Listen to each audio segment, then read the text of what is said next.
Good morning, and this is going to be our tutorial for workout one. So sit back, just kind of relax, look through what we're going to do. This is not the actual workout, but this is going to explain all the different movements that are in workout one, and it's also going to explain how to regress some of those movements in case you can't quite do some of the primary movements that we have that I show in the workout. So let's go ahead and start off with the section one. On that section, we start off with a lateral shuffle. Most of you guys should be able to do that. That's just side to side, 3 or 4 shuffles each way, and you're doing that for time. On the shuffle, whenever we change direction though, what we want to do is load the inside leg or the leg toward the direction you're trying to now go to. So if I'm shuffling here to my left, I'm going to come to a stop. I'm going to load this inside leg because I'm now going to go to my right. So I want more of my weight, 80 to 90% on this leg. Pop wide with the other leg, and it's only going to take about 10%. And then I'm going to shuffle off and go the other way again, loading that inside leg as I come to a stop, going that way. So that's our lateral shuffle. Try not to cross the legs, you might trip. All right, so you're just trying to push off and then come back close to the other foot, but not actually crossing it or hitting it. In that position, we want to stay low. Think nose over toes, flat back, brace through the midsection like someone's going to punch you in the stomach. You're going to get more out of that. Then we go to a plank. Plank, I just mean on the hands. Okay, if I say bridge, then I'll be on the elbows. And that's actually how I would say you'd want to regress this. So if you can't hold the plank for 30 seconds, just go ahead and drop down to the elbows. And there's a couple of different variations you can use. Maybe you can almost do the plank, but you're not quite there. Just get the feet a little bit wider. Or bring the hands in more toward the center, or both. And that's going to make that plank position easier to accomplish. And you may be able to get all 30 seconds. If that's not quite the case, go ahead and drop down to the elbows. And that'll be how you do your bridge instead of the plank. When we do any of these positions, whether it be push-up, plank, bridge, any of those, where I'm just doing a static hold, I want to make sure I have a couple of things going in terms of the hips and the midsection. So, as I drop down here to my plank, notice I'm not letting my back sag way in. I'm actually going to be very active through my hips. I'm going to squeeze my glutes. I'm going to get my tailbone to kind of roll back just a hair. So if you imagine pelvis is a bowl of water, you want to dump the water out the back. And then I'm going to brace really hard like somebody's going to punch me in the stomach. And with those two things going, I should be able to hold a very good tight plank all the way through, nothing sagging. Or again, if I have to go to the bridge, again on the elbows, same position, same activity going on through the hip and through the midsection. Final part of that is the shoulders. We actually want the shoulders kind of rolling off to the side to where you're pushing the floor away the whole time. You don't want the shoulder blades to feel like they're kind of poking up through your back. You want them to be pushed away. That way you're fully active throughout the entire movement, through the entire body, and you're going to get a lot more out of it. So that's our plank and bridge, depending upon where you're at. Then we go to a bodyweight squat. With our squat, we're going to start off, I would start you off roughly shoulder width for the inside of the feet in terms of their position. You can go a little bit wider, a little bit narrower, wherever you're comfortable, that's fine. If you're a person that is more comfortable with the toes straight ahead, that's cool. If you need to turn the toes out, maybe 10 degrees, that's fine too. That's more based on location of your hip joint. So if you try and go toes forward, you get here and you feel like it's pinching or it's jamming up, you're going to be a person that wants to open the feet out a little bit. So I am one of those people. I'm going to turn my feet out. Make sure the pressure point is on the front side of the heel. That's where you want to feel most of the pressure in terms of the entire movement. Okay, so lowering and pushing up, you want to be pushing through the front side of the heel. The initial movement should be pushing the hips back. So side view here, push the hips back to start the movement. That's going to load your hips. We want the hip to take most of that load. We don't want it to go straight to the knees. So I'm going to push the hips back. I'm balancing on that front side of the heel. The other thing I'm trying to take care of is my spine. I want a neutral spine. So what a neutral spine means is a subtle curve in the low back, subtle curve in the neck. So I don't want to be looking way up and getting this huge curve in my neck either. I want to be looking straight ahead. And in fact, I'll get a dowel.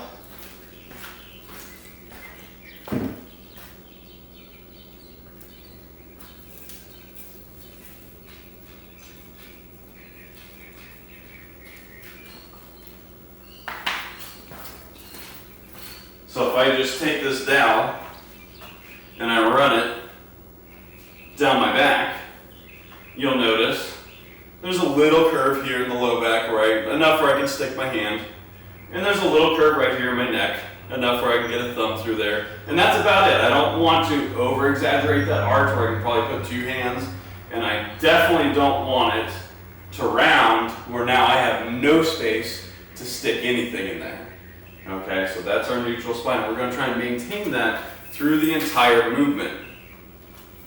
So what that means is we should feel fairly tight through the low back, through the entire motion, as I push my hips back. And once I've started with that hip back motion, I then turn it into more of a downward motion than I do back. So you can see it's back initially, and then more down, as if I'm trying to reach for something that's close to the floor with my tailbone, and then right back up, more balancing on the front side of the heel. So in terms of the depth that you're going to go, it should be the depth that you can maintain your neutral spine. So if you are able to get here just fine, but if you go any lower, it turns into this. Don't go that far. You want to teach yourself good form with the squat. Now, we're going to do a number of reps here because it's 30 seconds on for each section. So if you have trouble knocking out 30 seconds worth of good quality squats, you can give yourself some assistance. I have a bench here, and I'm going to show you with that, where you can just grab a chair. What I would say is you want to straddle the corner. So instead of having a flat edge right behind your legs, you're actually going to have the corner of the chair come in between the legs, so then you have more room to mess with your stance and get really comfortable there. And it's actually going to be touching the leg the whole time because you're able to sit back, which allows you more confidence to know, yeah, that seat's there, no problem, I can continue sitting down and back. So if you need assistance, like I said, I'm just going to use my bench real quick. And I would straddle a small portion of that bench, and then it's just down, touch, don't disengage, don't turn it into an actual seated position. It's very easy to actually get your spine kind of out of alignment whenever you do that. We want to get accustomed to holding that tension, not only through the spine, but also through the legs, touch, and come back up. So it's just more of a roadmap than anything. But it's going to help with that motion, make it a little bit easier. So that's our bodyweight squat, and then bear crawl. With our bear crawl, what we're going to try and do is actually keep our shins parallel to the floor. So as I get into that position on all fours, I'm going to lift my knees off the floor only about an inch. And then from there, we take very small steps, crawling. Now through most of the workout, you see me just hop up, flip it around, and then I'm right back into the bear crawl. That's the easiest way. But if you want a little bit greater challenge during that 30 seconds, you can go in reverse. On the reverse bear crawl, so notice I'm going opposites. Whatever hand reaches forward, the opposite knee comes forward. Doing opposites and then going in reverse, it's going to be the same. And it's also going to be a very small step. So a lot of people, they take too big a reach because they feel like they can extend really well going backwards. But then it really gets them off sequence in terms of steps, and they end up in this elongated position. So still take small steps back, and it's opposites again. Again, trying to keep the knee only about an inch off the ground. Brace through the midsection on the bear crawl, and also have the hips active. So that is our section 1 of this workout. Those are all the movements you're going to see and some of the regressions that you can use if you need to. Going into section 2, we start off with split jump cycle, so things get a little bit more difficult here. A split jump cycle, we start off in a split squat stance. A good split squat stance has your front leg, the knee of your front leg, over the ankle. At most, it would come out over midfoot, and that's it. The back knee is going to be directly below the hip. And you're going to make sure, in this position, you're on your toe and not actually on the heel. If I come up and I drop the heel, that's actually really going to mess me up. 1, in terms of weight distribution, because I want to have more of the load on that front leg. And 2, in terms of jump mechanics. So you can actually hurt yourself in that position. Get up on that toe, that's going to shift my body weight forward, and now I can push off through that front leg a lot easier. The other thing I want to have is a forward lean. Not a huge one, but just a natural jump position instead of being straight up. This gives me a mechanical advantage to use more of a hip, so the load isn't all going to my knee. So the split jump cycle, we'll start here, get the arms back, rip the arms up like you would in a normal jump. You're going to jump up, you're going to switch, and you sink back into that good stance that we just talked about, the split jump stance. If that becomes way too tedious for you, the form really goes away where maybe we're a little bit off in terms of coordination, we go to jump, and now all of a sudden it's too close a stance and you can't quite get it. Just turn that one into a reverse lunge. Everything stays the same. So start in a standing position, and as you drop down, go right back into that split squat position that we just talked about. And try and get that spacing right where this knee's under the hip and this knee is over the ankle. And then you just drive through that front heel and come back up, and then you'll alternate. You're going to try and knock out as many of those as you can in 30 seconds. Moving down the list, rotational bridge. So for this one, you're going to set up kind of an army crawl style where the arms are parallel, and you're also going to have some space between the feet, because as we rotate, we actually want to lay the feet all the way to the side. So I'll start off here, army crawl position. I'm going to get space between the feet, and as I open up, I'm trying to get my whole body to turn as one unit. I don't want my hips to go and then my shoulders to come after. And then I'm going to rotate back, and we turn the other way. So that's your rotational bridge. If that's a little bit too tough for you, then we can go ahead and knock that down to a bridge hold with a shoulder tap. So we're still getting that rotary stability because one arm is coming off the floor, but it's not as difficult. I'm just holding that bridge position, subtle lift, and touch, touch. And you're trying to minimize how much sway you have in your body, not only back and forth, but also rotational movement at the hip.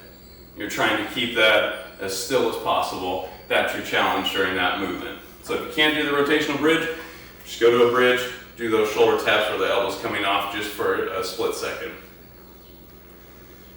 Okay, after that, regular push-ups.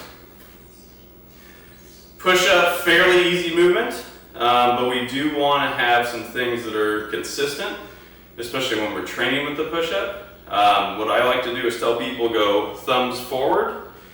What this does is it rotates the arm enough to where the elbow is almost guaranteed to track backward. What we don't want to do is have push-ups where we're like this, where the elbows are straight out to the side.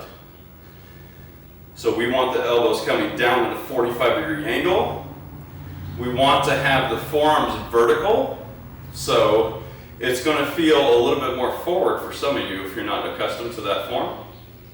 The other thing we want to do is make sure, just like in the bridge and plank position that we talked about, I'm very active in the hips, so I'm going to squeeze the glutes, I'm going to tuck that tailbone under, and I'm going to brace in my midsection like somebody's going to hit me. That's going to allow me to have my body move up and down all as one unit. So, set up, thumbs forward. I'm bracing through my hip and midsection, and we lower. Forearms are vertical, elbows are back, and we push through the ground. And I make sure to tighten everything a little bit more as I push away, so that it all can come up as one unit. It even helps too if you grip the ground as if you're trying to actually grab onto it, and rotate a little bit on the way up, just like you're doing one of those big old style safe locks if you're trying to turn it. That kind of motion through the hand is going to increase torque through the shoulder, and you'll actually end up with a more explosive push up. So if you grab and turn as you're coming up, you're going to be in an even better position. If push-ups are a little bit too hard from the floor, don't go to the knees. It's going to throw you out of position, and it's just going to throw timing off in terms of the hip and midsection. It's easy to kind of let something go either in the midsection or the hips. So we still want to practice full body tension. So I would just say elevate it. So again, go back to the chair, just like I said for the box squats. But this time, we're going to have our hands on the edge, still going thumbs forward. That way we're still training ourselves to go elbows back and down. And I'm just going to get the butt of the palm on the edge of the chair. We get back into that push-up position, and we go down and we just meet the chair, and we have taken some weight off of our upper body. The movement becomes easier. Again, if even at that position it's a little bit too tough, try to find something that's a little bit taller. So we actually have a half freezer in here. I could go off of that. You can even go as far as on the wall. But the main point there is we're still trying to use all the same mechanics that we would from the floor, where we're having to create tension through the hips all the way up into the shoulders, and we're getting the arm positions correct, where the elbows stay down and back. So that's our push-up.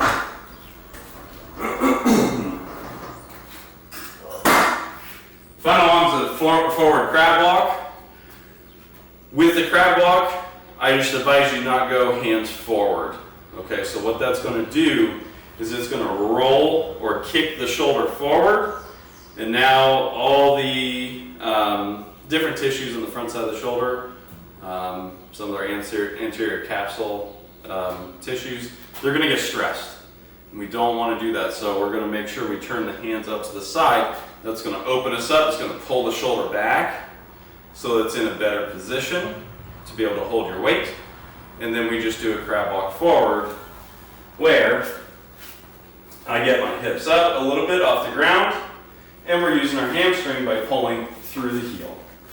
And again, it's opposites. Whatever heel is digging in and pulling, opposite hand's coming forward. So that's our forward crab walk. Going into the third section, and I go over this a little bit during the workout itself, but we'll hit it here too. Shuttle run. So you're just going to pick whatever distance you want. You're going to have two distances. In my video, I picked 10 and 15 yards. You can use whatever you want for markers. I have cones, or you can even throw shoes out there. It doesn't even matter. Just as long as you know where you're going to stop and change direction. On that change of direction, you want to make sure as you're approaching that marker, you're chopping your feet down and you're lowering your center of gravity. That's going to help to slow you so you don't come in and have to try and make a turn on one step. Okay, you want to chop your feet down and begin to turn a couple of yards out before you have to make that turn. Whenever you go to actually make the stop, you want to load the inside leg, just like we talked about with the lateral shuffle, and we're going to kick the other leg wide. About 90% of my load should be on this inside leg, 10% on the outside. This whole time you should be on the ball of the foot too, so you don't want to be heel striking coming into it. So as I come up, change direction, I chop it down, load plant, and then I can do my crossover step and go back the other way. That type of turn is going to make it safer, because if you put all your eggs in one basket and try to do a turn off that outside leg and it slips, you don't know what's going to happen to the ankle or what's going to happen to the knee. This gives you 2 points of contact. You're a little bit more stable in that. Change the direction. And if there is a little bit of slippage, you can control it a lot better. It's also more efficient because now I'm not going a yard this way and then having to recover it. I'm just going to come to a stop wherever I am, turn and go, so I'm saving a little bit of time there. The second part of that is the burpee, and with the burpee, we want to start the movement with a hip hinge. So I'm pushing my hips back, keeping my back flat, all right, so neutral spine, which we already talked about, to the point where I can just drop my hands right below me. So I'm going to drop the hands and then we drive the heels back. And we want to be fairly aggressive as we drive the heels back because that's going to engage your glutes. And again, in that plank position, we always want to have some activation in the glutes and in the midsection so that everything's in a straight line. Once I've gotten to that position, for this workout, since we already did a whole bunch of push-ups in the section before, we're not going to do the push-up. We're just going to drive the knees back forward here. Again, I'm coming up in more of that hip hinge position. I don't want to tuck the knees too tight where I'm super rounded through the back, and now I'm having a hard time actually getting up. We want to maintain that flat back as much as possible. So I'm driving the knees forward here. I'm on the balls of my feet, and I'm going to stand to here. And this is a good jump stance. Think nose over toes, flat back. So as I come up to this position, I want to get my arms back because I want to use the arms to swing as I jump. It's not a huge jump, but we want to use the same mechanics every single time we do any type of jump. Starting with the arms back, we swing, we jump. As I come back down to land it, I want to make sure my hips are taking the load. So I'm going to hit mid ball or backside ball of the foot, not the toe. I'm not going to reach for the ground with my toe. I'm actually going to flip that toe up, hit mid ball of the foot, and immediately I'm going to load the hips. And as we're ripping through the burpees, we're just going to load, and that automatically puts me into a position where I can continue with that hip hinge motion and go hands to the ground again. What we don't want is to land a jump straight up and down with the torso and load the knees. Okay, that's where a lot of things go wrong, and we end up with minimally overuse on the knees, where now after a few workouts, oh man, my knees are really sore. We don't want that. Or if it really goes wrong, we end up hitting like this, where the knees come together. We can do some other damage there. So that's my final point there on the jump, is make sure those knees stay in line with the middle of the foot. Okay, so on takeoff and on landing, don't let the knees cave. Make sure they're in line and you're loading the hips right. So those are all the movements that we're going to go through in this workout. Again, make those check downs or those regressions if you need to.